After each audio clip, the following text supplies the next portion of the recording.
7 फरवरी 2016 को बांग्लादेश के central bank के डायरेक्टर 9th फ्लोर पर एक बजटिंग एंड अकाउंट्स डिपार्टमेंट था, उसमें जाते हैं। ये बैंक का वो एरिया है जहां कुछ ही लोगों को जाने की परमिशन थी। ये डायरेक्टर एक प्रिंटर का अपडेट लेने जाते हैं जो कि कुछ दिनों से काम नहीं कर रहा था। अब आप कहेंगे कि इसमें कौन सी बड़ी बात है, एक प्रिंटर ही तो खराब था। लेकिन अगर मैं आपको कहूं कि इस एक प्रिंटर की वजह से $1 बिलियन बांग्लादेश के रिजर्व से चुरा लिया गया, तो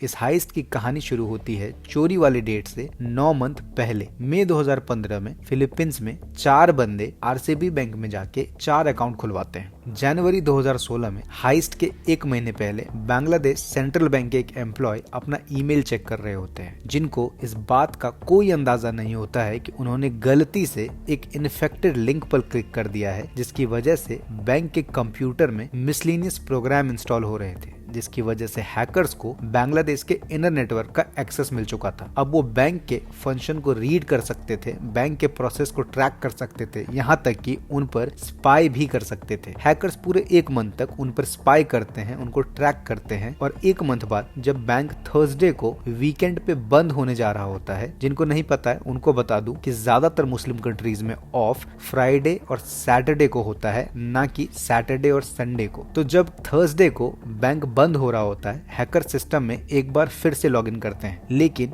ये उनका आखिरी लॉगिन था। आगे बढ़ने से पहले मैं आपको स्विफ्ट के बारे में बता देना चाहता हूं ताकि आपको आगे की कहानी समझ आए। तो स्विफ्ट एक अनब्रीचेबल पेमेंट का नेटवर्क है जिसके थ्रू इंटरनेशनल ट्रांजैक्शंस सेफली किए जाते हैं। पूरी दुनिया में लगभग सारे ही कंट्रीज इस सिस्टम को यूज करते हैं पैसा को ट्रांसफर करने के लिए। स्विफ्ट एक्चुअली करेंसी कभी भी ट्रांसफर नहीं करता, वो पेमेंट के ऑर्डर्स रिलीज करता है एक अकाउंट होल्डर से दूसरे अकाउंट होल्डर के बीच में। अब क्योंकि हैकर्स के पास बैंकिंग सिस्टम का पूरा एक्सेस था, तो उन्होंने स्विफ्ट के थ्रू 35 ट्रांजैक्शंस के ऑर्डर भेजने शुरू कर दिए federal reserve bank of New York को, जो कि सम अप होकर $1 बिलियन होते हैं। अब आप सोचेंगे कि न्यूयॉर्क ही क्यों? अब न्यूयॉर्क इसलिए क्योंकि वहां बांग्लादेश सरकार के कुछ अकाउंट्स थे जिसमें बिलियंस ऑफ डॉलर डिपॉजिटेड थे इंटरनेशनल सेटलमेंट्स के लिए। अब जो रिक्वेस्ट न्यूयॉर्क बैंक को रिसीव हुए थे बांग्लादेश से, उनके अकॉर्डिंग न्यूयॉर्क बैंक को 35 अकाउंट्स में, जो कि दुनिया के अलग अलग लोकेशंस पे स्थित थे, उनमें पैसे भेजने थे। अब इस पे मैं फिर से आऊंगा, उससे पहले कुछ और बातें आपको जाननी जरूरी हैं इस हाइस्ट के बारे में, ताकि कहानी आपको अच्छे से समझ में आए। अब फ्राइडे को बांग्लादेश से रिक्वेस्ट आने के बाद न्यूयॉर्क फेडरल बैंक उन ऑर्डर्स को पूरा करने में लग जाते हैं जो कि स्विफ्ट के थ्रू उनको रिसीव हुए थे। उनको इस बात का कोई अंदाजा नहीं था कि वो एक बड़े हाइस्ट का पार्ट बनने जा रहे हैं, क्योंकि स्विफ्ट के ऑर्डर्स काफी लेजिटिमेट थे। अब संडे को जब बांग्लादेश बैंक ओपन होता है और उनके अकाउंट्स वाले प्रिंटर को ठीक किया जाता है, अब जिनको नहीं पता मैं वो बता दूं कि ये वो प्रिंटर था जो स्विफ्ट से डायरेक्टली कनेक्टेड था। जो स्विफ्ट सिस्टम होता है उससे ये प्रिंटर डायरेक्टली कनेक्टेड था और 24/7 ये स्विफ्ट में किए गए ट्रांजैक्शंस की स्टेटमेंट्स को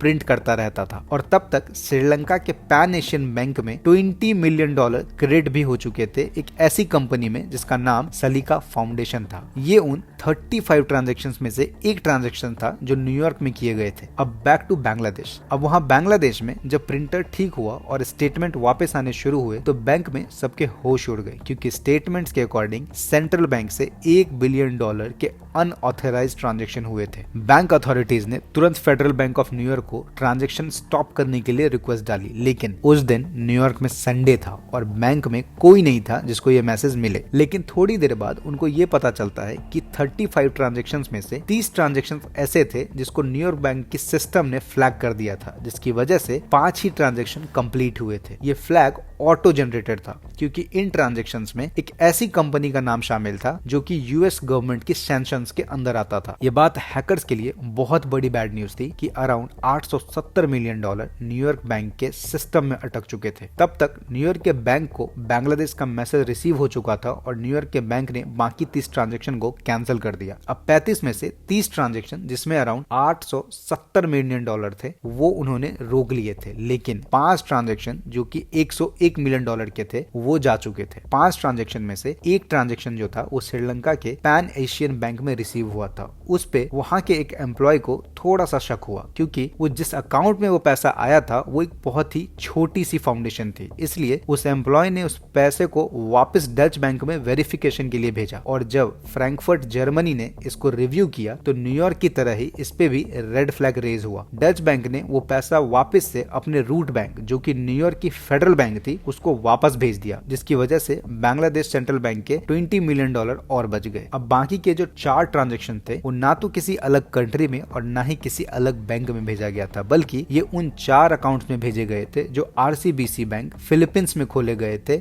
हाइस्ट से 9 मंथ पहले। बांग्लादेश ने फिलीपींस को उस बैंक अकाउंट को फ्रीज करने की रिक्वेस्ट डाली, लेकिन उस दिन चाइनीज न्यू ईयर था, उसकी वजह से बैंक बंद था और ये मैसेज टाइम पर आरसीबीसी बैंक को नहीं मिल पाया। ये सब कोई इत्तेफाक नहीं था, ये सब एक वेल प्लान्ड स्ट्रेटजी था जिसको हैकर्स ने बहुत अच्छे तरीके से पुल ऑफ किया था। इन्वेस्टिगेशन के दौरान ये पता चलता है कि ये जो 4 अकाउंट्स आरसीबीसी में खुले थे, ये 2 चाइनीज मैन की हेल्प की वजह से खुले थे, जो कि सिर्फ एक मिडिल मैन थे। और इनसे ये भी पता चलता है कि हैकर्स पैसा लेके चाइना जा चुके थे, जहां से उनको पकड़ना इम्पॉसिबल था। इन्वेस्टिगेशन के दौरान ये भी पता चला कि जिस ग्रुप ने इस अटैक को पुल ऑफ किया था उसका नाम लीजरस है, जिसका आईपी एड्रेस नॉर्थ कोरिया का था। उनके हैकिंग कोड्स में भी काफी कोरियन लैंग्वेज के प्रिंट्स मिले थे। अब ये मुमकिन है कि इसमें नॉर्थ कोरिया को फ्रेम किया जा रहा है, लेकिन मेजॉरिटी ऑफ साइबर एक्सपर्ट्स की अगर माने तो उनका कहना है कि इसमें नॉर्थ कोरिया 100% इन्वॉल्व था। तो इस तरह दुनिया की सबसे बड़ी साइबर हाइस्ट को पुल ऑफ किया गया। आई होप आपको ये स्टोरी अच्छी लगी हो। मिलते हैं अगले वीडियो में।